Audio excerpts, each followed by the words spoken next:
Mesdames, Messieurs, ça chauffe à Qatar, dans le monde entier, mais surtout sur Alors TV.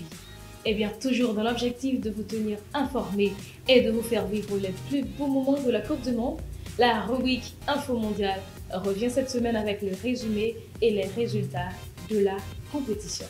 Mais juste avant, Mesdames, Messieurs, prenons quelques secondes pour faire un clin d'œil à un jeune joueur qui est en train de livrer une performance exceptionnelle dans la compétition.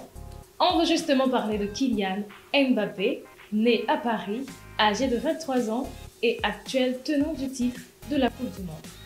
Eh bien, selon les commentateurs sportifs, à côté des mastodontes tels que Messi, Modric, Ronaldo, Neymar, à date, il est sans conteste l'un des meilleurs joueurs de la Coupe du Monde.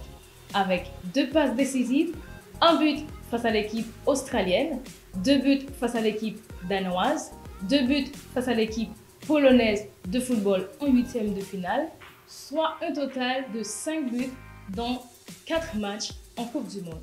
Du coup, il occupe à lui seul la tête du classement des buteurs de ce mondial. Il est devenu le premier joueur de toute l'histoire à marquer 9 buts en Coupe du Monde, avant ses 24 ans. Et il est devenu le 2e meilleur buteur français derrière Juste Fontaine, qui lui-même a marqué 13 buts dans un seul mondial en 1958. Pour Analysio, Messi, Neymar, Cristiano, Modric, n'importe quel joueur qui est arrivé remporter Coupe du Monde là, a automatiquement bien placé pour recevoir le prochain Ballon d'Or FIFA. Mais désormais, Neymar et Cristiano s'est rayé de la liste. Eh bien, on nous regarde comment ça t'est pour quart de finale. 3e tour est débuté vendredi qui était 9 décembre. Côté que l'Argentine est arrivée qualifiée pour demi-finale après prolongation et puis Brésil lui-même est arrivé éliminé toujours après prolongation. Premier match là t'es joué dans le matin, Croatie a gagné le Brésil 4-2 dans séance de tir au but.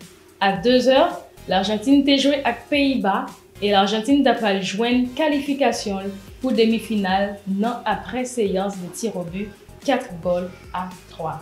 Samedi 10 décembre à 10h du matin, Maroc a troqué connu avec l'équipe portugaise et à la surprise de plus d'un, le Maroc gagne Portugal 1-0.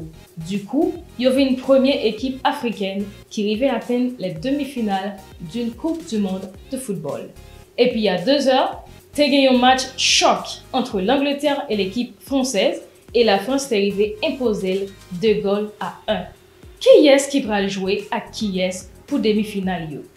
Mardi qui est 13 décembre 2022, à 2h, Argentine a joué avec Croatie. Et puis mercredi 14 décembre à 2h, France a joué avec Maroc. À rappeler que jusqu'à présent, l'équipe européenne a dominé le tournoi ça. Au quart de finale, c'était seulement 2 équipes sud-américaines et puis 5 équipes qui sorties en Europe avec une qui était sortie en Afrique qui c'était le Maroc. Et jusqu'à date, pour demi-finale là, nous gagnons 2 équipes européennes, une équipe qui est en Amérique là avec une équipe en Afrique là. Mesdames, Messieurs, c'était un plaisir de vous informer. Pas oublier partager, liker, commenter et puis abonner.